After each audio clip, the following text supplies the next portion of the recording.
शिव महापुराण की कथा दुनिया के लोग सुन रहे हैं, सारा संसार देश विदेश में लोग सुन रहे हैं। जहां शंकर के मंदिर नहीं थे वहां शंकर के मंदिर बन गए। जो शिव के मंदिर टूट रहे थे उन शिव के मंदिर को लोगों ने बचाना प्रारंभ कर लिया। जिन मंदिरों में धूल जमी होती थी उस मंदिर में जाना प्रारंभ कर दिया। जिस मंदिर में कोई नहीं जाता था, कुत्ते बैठे रहते थे, वो मंदिर साफ होकर आज भक्तों ने जाना प्रारंभ कर दिया। कारण क्या है? क्योंकि जब जब धर्म की हानि होती है तब मेरा महादेव सम्मुख में आता है। और देखा मेरे महादेव ने इस भारत की भूमि पर भी कहीं ना कहीं सनातन धर्म टूट रहा है, धर्म की हानि हो रही है। तब शिव पुराण के रूप में मेरा सनातन धर्म को बचाने मेरा महादेव आ गया। सनातन धर्म को बचाने के लिए मेरा महादेव प्रकट हुआ। यह शिव पुराण नहीं है, यह समझ लेना कि कुबेर भंडारी के रूप में, कुबेरेश्वर महादेव के रूप में।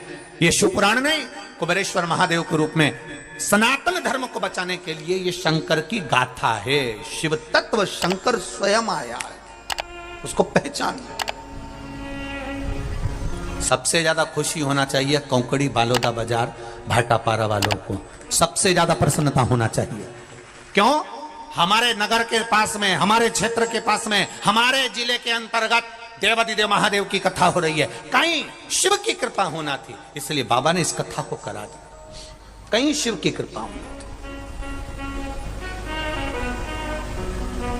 क्यों आया? क्या कारण था? किस लिए? क्या कारण पड़ा?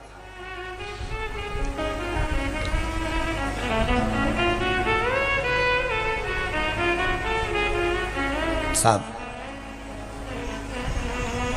जलंधर का बेर महादेव से नहीं है, पर जब महादेव बैठ गए तप करने के लिए, जब महादेव तप करने के लिए बैठे, मेरे देव अधिदेव महादेव तप की मुद्रा में लग गए। नंदी को मालूम पड़ा कि मेरे भोलेनाथ आज काशी से घूम कर आए हैं, शरीर बहुत, मेरे देव अधिदेव महादेव काशी से आए हैं तो जरूर अब दूर से आवे तो थक जावे, कैलाश आए हैं। लगा उनको जाऊं जरा पूछूं। जो पहुंचे, जैसे ही पहुंचे, क्या देखा? नंदी ने, पार्वती मैया तो अंदर थी, मेरे देव अधिदेव महादेव तप की मुद्रा में बैठे हुए थे। उनके शरीर से ओमनाद हो रहा था, शरीर से ओमनाद। नमः शिवाय, ओम नमः शिवाय, नमः शिवाय, ओम नमः शिवाय, नमः शिवाय, ओम नमः शिवाय, नमः शिवाय, ओम नमः शिवाय। पहले भी कथा में कहा, नारी नमः शिवाय से चालू करती है। वो सुना है कि नहीं सुना? सुना है सबने? और पुरुष ओम नमः शिवाय से चालू करता है। दोनों में अंतर है। नारी क्या बोलती है? नमः शिवाय, ओम नमः शिवाय, नमः शिवाय, ओम नमः शिवाय। और पुरुष जो गुणगान करता है वो ओम नमः शिवाय, ओम नमः शिवाय, ओम नमः शिवाय, ओम नमः शिवाय। दोनों के गुणगान में शिव बैठे हैं, मेरे महादेव बैठे हैं, कैलाश पर्वत पर विराजमान है। मेरे देवादिदेव महादेव शंकर आनंद के साथ बैठे थे, तप मुद्रा में थे। शब्द निकल रहा शरीर में से, ओम नाद निकल रहा शरीर। अगर कोई बीमारी ऐसी हो गई कि वो समाप्त नहीं हो रही, बड़ी बड़ी तकलीफ शरीर में मतलब से ओम नाद। एक बार दवाई अगर चालू हो गई तो दवाई बंद ही नहीं हो रही है, तो उसके लिए आपको 3 जगह पर नंदी ने जाकर देखा कि बाबा को उठाऊं। एक हफ्ते 2 बार नंदी ने आवाज लगाई, हर हर। जैसे एक हफ्ते आप टेबलेट लेते हो, गोली लेते हो, बोल बम का नारा है। सबसे पहले बेलपत्री के पेड़ के नीचे क्या करना है? जल का पात्र लेना है, उसमें 2 दाने चावल के डालिए, 2 दाने अक्षत के डालिए। पहले बेलपत्री के पेड़ के नीचे जाओ, वहां जल चढ़ाओ, फिर जाइए पीपल के वृक्ष के नीचे, वहां जल चढ़ाइए। आखिरी में या तो शमी के नीचे या फिर आंवले के नंदी लगा नीचे। इन था दोनों में भोलेनाथ से के कोई भजन एक वृक्ष जिसके नीचे, पर एक हफ्ते अगर आपने आंवले में चढ़ाया है तो आंवले में ही चढ़ाना, शमी में चढ़ाया है तो शमी में चढ़ाना। ये बदल के मत चढ़ाना कि आज मैं शमी में चढ़ा देती हूँ कल आंवले में चढ़ा दूंगी, ऐसा नहीं। और ध्यान रखिए एक बात का, कई माताएं क्या शंकर करती हैं, भगवान की जब पशुपति प्राण व्रत करती प्रतिष्ठा हैं, होती तो है अभी मैं शिव ये मंदिर वाले में शंकर मंदिर में भगवान कर का लेती हूँ, शिवलिंग अगला रखा भी उस जाता है, मंदिर में कर लूंगी, शिव अगला प्रतिमा मायके में रखी जाके जाती कर है, लूंगी, ये शिवलिंग गलत रखा जाता है। है। अगर पशुपति तो नाथ नंदी का जहाँ व्रत कर बैठता रहे हो तो एक नंदी को ही जहाँ पर मंदिर में विराजमान करना। करते हैं, उस नंदी के सामने से आज भी एक सूत्र बांधा जाता है शिव जी के सामने तक। प्रतिष्ठा के समय पर ब्राह्मण देवता उस सूत्र को रखते हैं आज भी, प्राण प्रतिष्ठा के समय पर। वो सूत्र कौन सा है? वो सूत्र है हृदय से हृदय तक का तार जोड़ना, उसको लोग सोमसूत्र भी कहते हैं। आज भी लोग रखते हैं उसको, स्वर्ण तार, चांदी का तार भगवान शिव के शिवलिंग से नंदी के सम्मुख में सोमसूत्र का स्मरण किया जाता, आज भी बांधते हैं, आज भी लगाते हैं जब विराजमान कर। अब नंदी बैठे भगवान शिव के सामने तप में लीन, महादेव तप में लीन।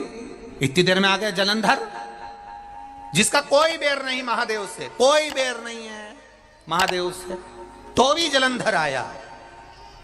और जलंधर आकर माता पार्वती जी को देखा, कितनी सुंदर है मां।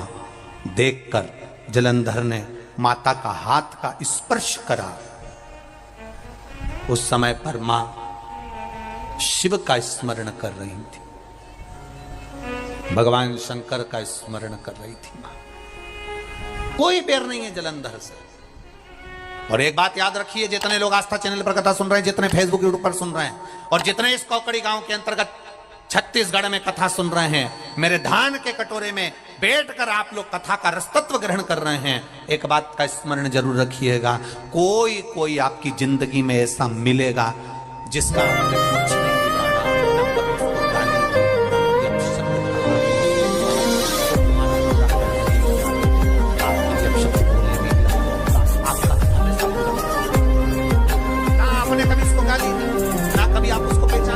ना कभी आप उससे मिले, ना कभी आप उससे जुले, और ना कभी आपने उसको देखा, केवल उसके बारे में सुना और अंदर से ईर्ष्या जागने लगी। कोई कोई ऐसा होता है। कर्ण की, राजा कर्ण की अर्जुन से कोई बैर था क्या? अरे बोलो तो जम के नहीं। अर्जुन ने कभी राजा कर्ण को, दानवीर कर्ण को कभी अपशब्द कहा था क्या? नहीं। पांडवों ने कभी कर्ण को कुछ कहा था? एक शब्द पांडव नहीं बोले कर्ण के लिए, एक शब्द नहीं बोले। उसके बाद भी कर्ण, उसके बाद भी कर्ण, अर्जुन, नकुल, सहदेव, भीम, युधिष्ठिर से बैर रखता था। ऐसे कई हैं जो पहचानते ही नहीं है, जो आपसे मिले ही नहीं है, जो आपको जानते तक नहीं है, बस आपकी प्रशंसा सुन नहीं सकते और उनके मन में ईर्ष्या जागृत हो जाती है। समझ लेना, ये जलंधर जैसी औलादें बहुत सारी है, बहुत।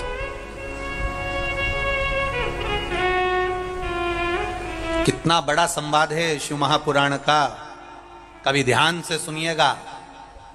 स्वयं माता लक्ष्मी ने भगवान नारायण से कह दिया था, स्वयं रुक्मणी जी ने भगवान कृष्ण से कह दिया था। रुक्मणी जी भगवान कृष्ण से कह दिए एक बार, ठाकुर मेरे लाडले मेरे कृष्ण, आपसे एक बात कहना चाहती हूँ।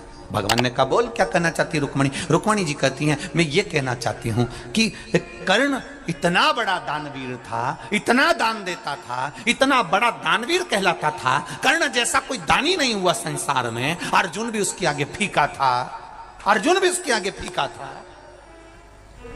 फिर कर्ण जब इतना बड़ा दानी था तो ऐसी मौत क्यों मरा? कीचड़ में, खड्डे में उसका रथ का पहिया जाता है, वो गिर जाता है और बाणों से छन्नी हो जाता है। क्या कारण क्या है? भगवान कृष्ण से रुक्मणी जी पूछ रही है कि कर्ण इतना बड़ा दानवीर था, इतना बड़ा पुण्यात्मा था, इतना सत्कर्मी था, फिर खड्डे में गिरकर, पानी के खड्डे में गिरकर मरा। कारण क्या था? क्या कारण था? कई लोग कहते हैं वो तो बहुत भजन करता है, एक्सीडेंट हो गया, मर गया, इतना बड़ा भजन करने वाला, उसके साथ ऐसा कैसे हो गया? वो तो बहुत दान करता था, इतना अच्छा था, ऐसा मर गया। बताओ बेचारा इतना अच्छा था और इस तरह से मरा। हमको दया आती है तो रुक्मणी जी को क्यों नहीं दया आई? माता रुक्मणी के हृदय में यह बात पहुंच गई और रुक्मणी जी ने भगवान द्वारकाधीश से पूछा। आज हस्तिनापुर जाने से पहले आपको बताना पड़ेगा कि राजा कर्ण ने ऐसा कौन सा कारण कर दिया था जो राजा कर्ण इस तरह से मरा है। वो तो दानवीर था, पुण्यात्मा था, इतना दान देता था, इतना सत्कर्म करता था, फिर ऐसा क्यों मरा है? भगवान द्वारकाधीश ने कहा रुक्मणी तुम नहीं जान सकती, तुम्हें क्या बताऊं? नहीं, रुक्मणी जी बोली तुम्हें बताना पड़ेगा। तब भगवान कृष्ण ने कहा रुक्मणी एक कारण सुन, दानवीर है ना कर्ण, बहुत दानी है ना कर्ण, खूब दान देता है ना कर्ण, हाँ, तो उसकी मौत ऐसे कैसे हो गई? रुक्मणी, अभिमन्यु चक्रव्यूह के अंदर फंसा था, बाण उसके शरीर में लगे हुए थे, कौरव हंस रहे थे, कर्ण के चरणों में अभिमन्यु पड़ा हुआ था और अभिमन्यु ने कहा था राजा कर्ण से, तुम दानवीर हो, मैं मर रहा हूं, थोड़ा सा पानी पिला दो, बस प्यास लग रही है मरते समय, मरना है मेरे को निश्चित है। राजा कर्ण को गुस्सा आया। जो पानी की छाजल, छाजल जानते हो, एक कपड़े की होती थी, उसमें पानी भरा होता था, देखिए किस किस ने देखी है वो छाजल? देखिए ट्रकों पे बहुत टंगी रहती है वो गेट पर, गर्मी के समय पर, उसमें ठंडा पानी रहता है, हवा में टांग दो तो, कपड़े की होती है, उसमें पानी भरा होता है, ऊपर से ऐसा लगा होता है, छाजल। अपन उसको आज के जमाने में कह दो बोतल पानी। राजा कर्ण के पास में पानी की बोतल रखी थी, छाजल पड़ी थी।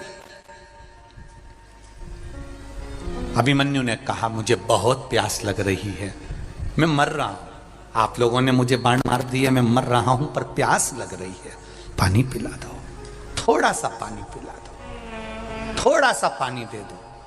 दानवीर कर्ण, थोड़ा सा पानी दे दो। दानवीर कर्ण ने छाजल में लात मार दी, पानी की बोतल में लात मार दी, पानी की बोतल का पानी नीचे गिर गया। अर्जुन पानी को देख देख कर तड़प तड़प कर मर गया, मर गया।